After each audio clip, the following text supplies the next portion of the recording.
everyone. It's great to see a big crowd today. So when I first gave this presentation in October last year, it was a very different kind of understanding amongst the mainstream crowd about artificial intelligence. And I think since October now, you see a lot of press about this new AI chatbot called ChatGPT. I don't know how many of you have seen or heard about ChatGPT. To the point where I think a lot of the mainstream press is now saying that, oh, AI is sentient. And by sentient, they say it's human-like, it's conscious, artificial intelligence, it's like Skynet, it's like it's going to come and eat us alive. They're aware of what's happening. So hopefully after today's presentation, I will convince you that artificial intelligence really is a good and important and useful tool, but we are not yet sentient. And to do that, I will try and explain and share with you how and what AI is and how we can use it. So this is how AI works in roughly 30 seconds or less, right? Effectively, you notice that every time the chicken pecks on the pink dot, so it presses the pink button, it will get given a reward. And every time it pecks on the blue button or anything else, it doesn't get a reward. So effectively, artificial intelligence is in some ways like human intelligence. It learns repeatedly from a lot of experience of experiments that every time it gets the right answer, it will get the weight of the mathematical weight of the branch higher if it gets the correct answer, and reduces the mathematical weight of the branch if it gets it wrongly. So in some ways, your AI is being taught to think for itself. It is basically like a digital Pavlovian dog. So what are some common common artificial intelligence lingo that you hear in the general press? And hopefully this will help you understand the basis of what artificial intelligence is. In the biggest circle there that you can see, the dark blue one, is the all-encompassing idea of artificial intelligence. And that's actually not new. That's been around since the 1950s, 1960s. In essence, what it means is that anything that can use machine algorithms to help you make decisions without the human constantly being there, say, yes, choose one, choose number two, that is called artificial intelligence. To give you an example, right? It uses what we call if this, then that kind of logic. It's the same way that I taught my kid how to cross the road. When you get to the road junction, if you see a green man, you cross the road. If you see a red man, you stop, you don't cross. And you say, yes, mommy, okay. Now, reality is humans, we know, if you see a green man and you start crossing and there's a car hurtling towards you at 100 kilometers an hour, will you still cross and get run over? No. This is where we move into the next circle, the middle circle called machine learning. Because what it is instead of telling it, if you see this, then you do that, you give it a bunch of experimental results and let it try. Let it try crossing the road by itself.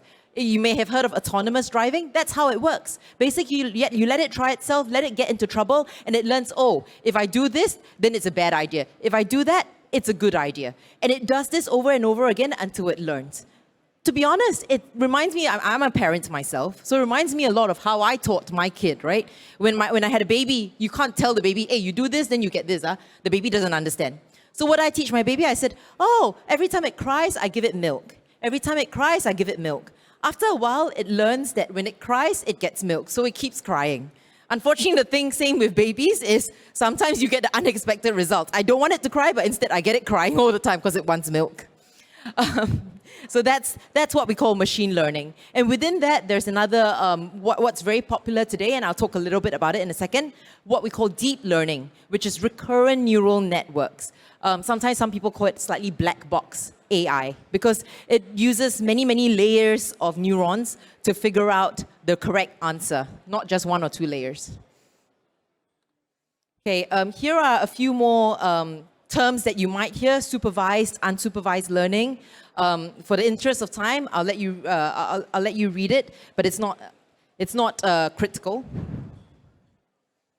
So what is important, which we want to highlight, is why Lion Global Investors, why we're making an effort to build out our AIOI, or what we call artificial intelligence of investment capabilities. Because isn't it good enough just to have humans make the investment decisions for you? Doesn't every human, aren't we capable of coming up with our own investment outlooks? Well, if you put 100 humans in a room, you might get 101 investment outlooks. That's the issue. The reason why we think it's very important is because we think that the field of artificial intelligence is now at a tipping point. So in 2016, they said that your artificial intelligence is now as smart as a human 6-year-old. I think that is the wrong comparison. It's not about AI versus IQ. It's about how you use that IQ. A 6-year-old, if you give that 6-year-old unlimited memory space and unlimited processing speed, can come up with feats that even an adult human cannot achieve. And how is that? You might remember in 1997, IBM Deep Blue beat the chess champion, and that was a landmark win for machines versus humans. But how was it able to do that? It did that through brute force. So if you teach a 6-year-old how to play chess and you give it unlimited memory and it can process the moves faster than anyone, you all played the game tic-tac-toe, right? You all know that if you're the first person to start moving in tic-tac-toe, you will always win because you know that there's a certain number of moves that can happen. So this is what we call brute force AI. If you just move it in a certain way, you will definitely always win.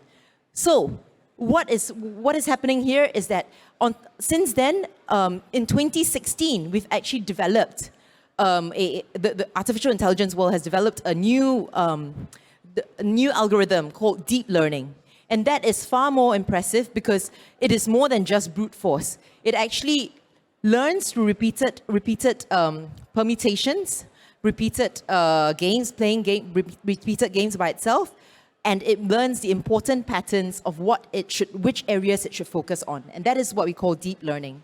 But for us in the asset management industry, it is particularly interesting that in 2017 and 2021, the data scientists actually developed artificial intelligence algorithms that's able to win humans on poker, Texas Hold'em poker.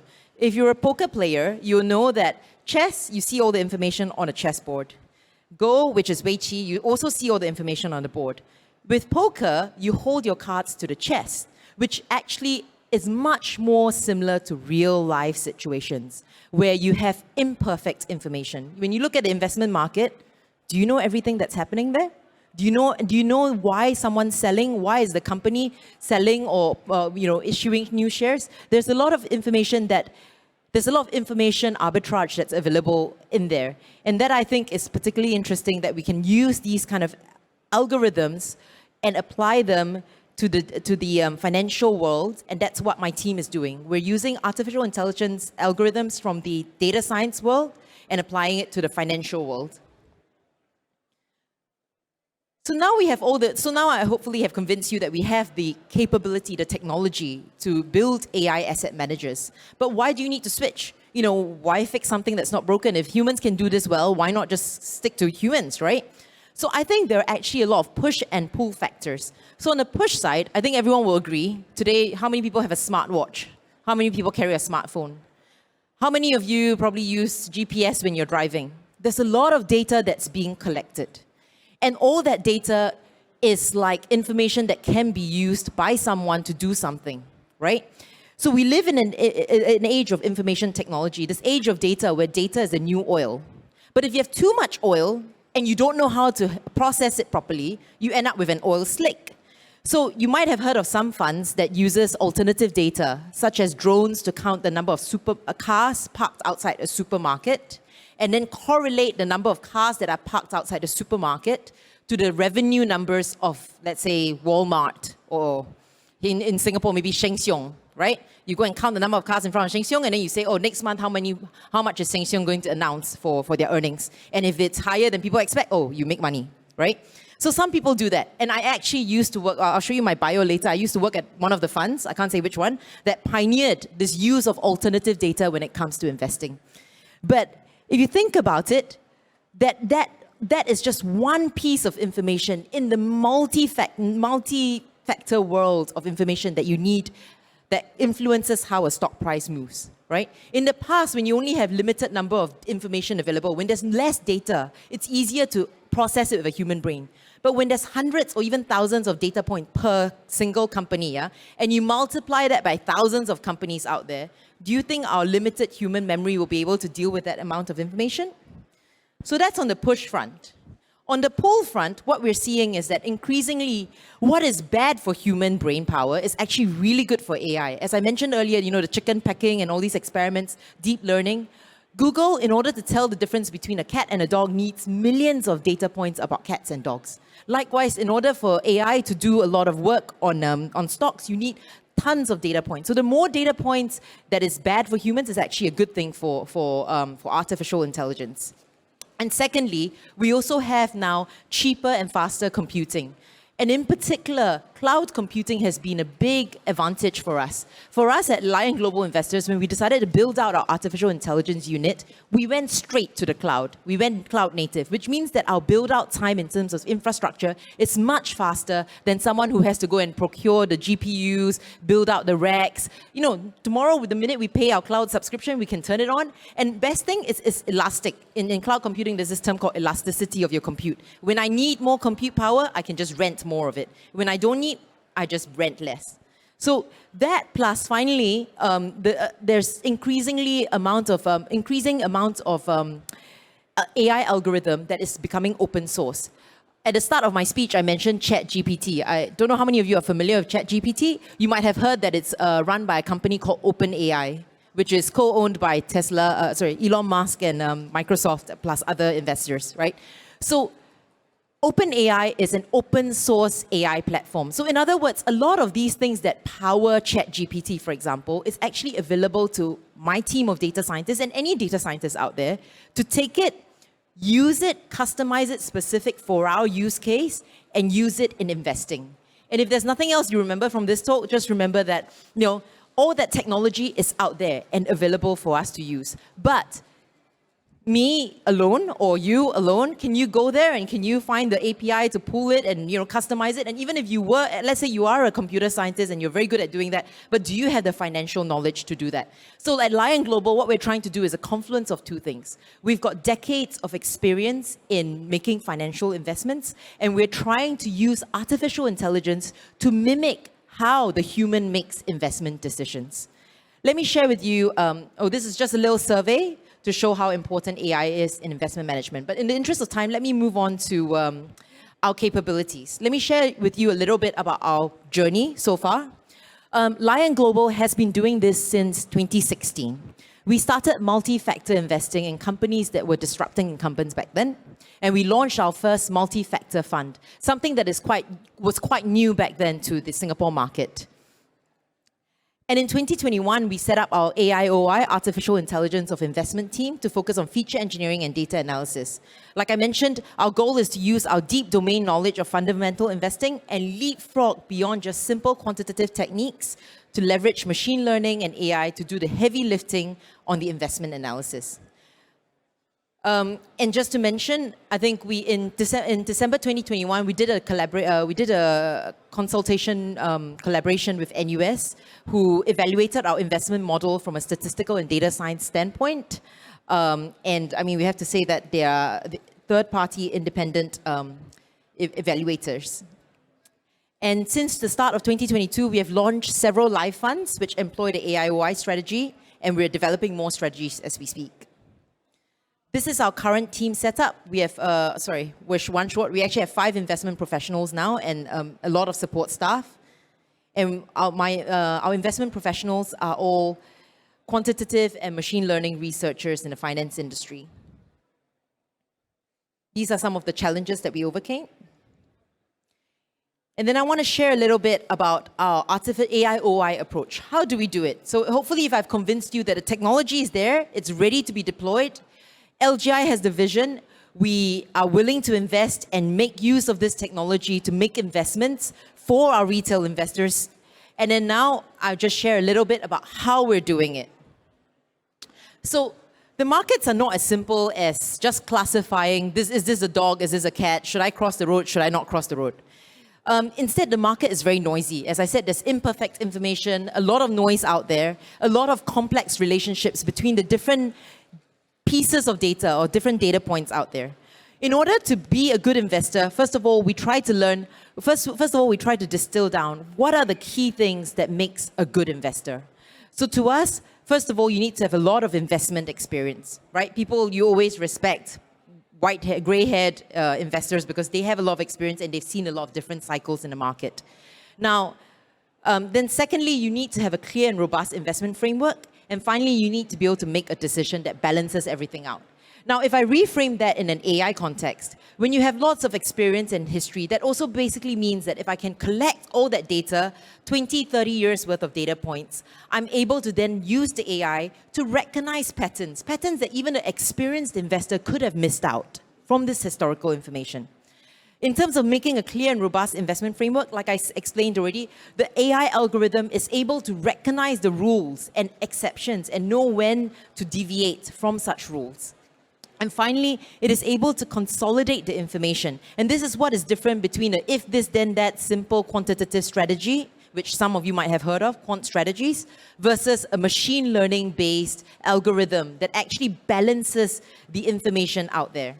In the interest of time, I can't go through, this is a very mathematical page explaining the difference between a simple linear regression, which is what a lot of quantitative strategies use, versus a machine learning method on the left-hand side, where effectively it elevates the data points from a two-dimensional space into a three-dimensional hyperspace. Perhaps the best way and the most intuitive way is to just give a simple example. Remember I mentioned that if you count the number of cars in front of the Sheng Siong supermarket, you can draw a straight line and correlate it to how much earnings Sheng Siong's going to have, right? That's a linear regression. We learned that in math in secondary school.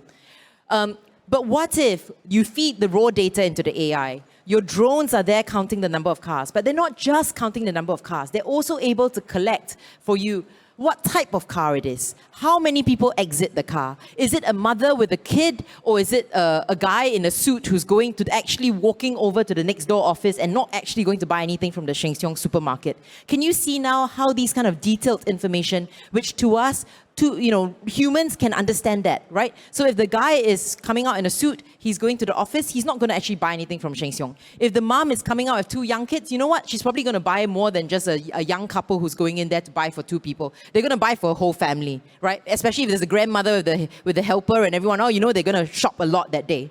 So this is information that humans can do, but how many humans are you going to need to go and count every single Sheng Siong supermarket, multiply that by how many companies there are just on SGX alone, right? And then globally, you need way too many humans. But AI with a simple algorithm can help you do all of that.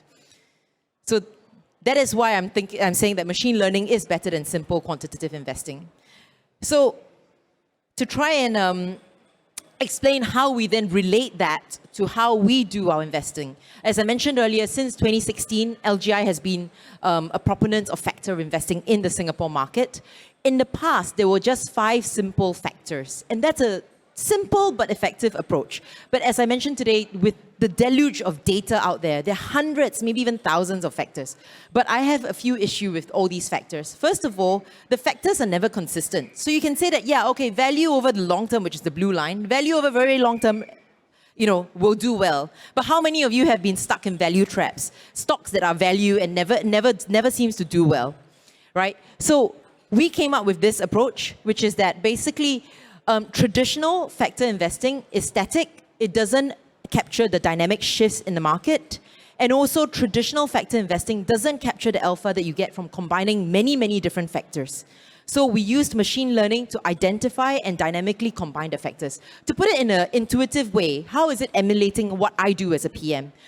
I've been a PM for 17 years. What I used to do was, if I noticed that, say, commodity stocks are doing well, I can buy commodity stocks, correct? But the smarter thing to do is to buy the next thing that's going to do well. How do I know what's the next thing that's going to do well? Well, I look out for stocks with very similar characteristics, such as bulk shippers. They're also capex intensive. They're also related to the commodity cycle. They have sensitivity to commodity cycle. And why would they do well after that? Because as commodity does well, your volume increases, the margin increases. So I have basically trained the AI to recognize all these kind of fundamental characteristics about a company.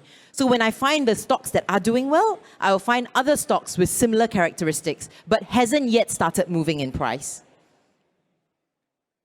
Okay.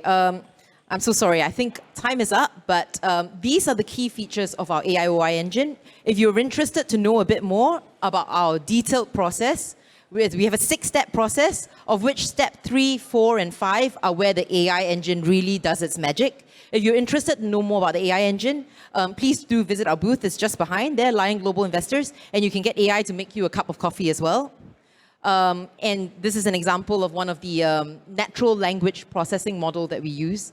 And finally, we don't have, I think we've launched only one fund that is available to retail that is using artificial intelligence. We hope to launch more in the future, but in the meantime, you can scan this QR code and find out more about our first fund that has been launched using artificial intelligence. It's the Global Disruptive Innovation Fund. Thank you.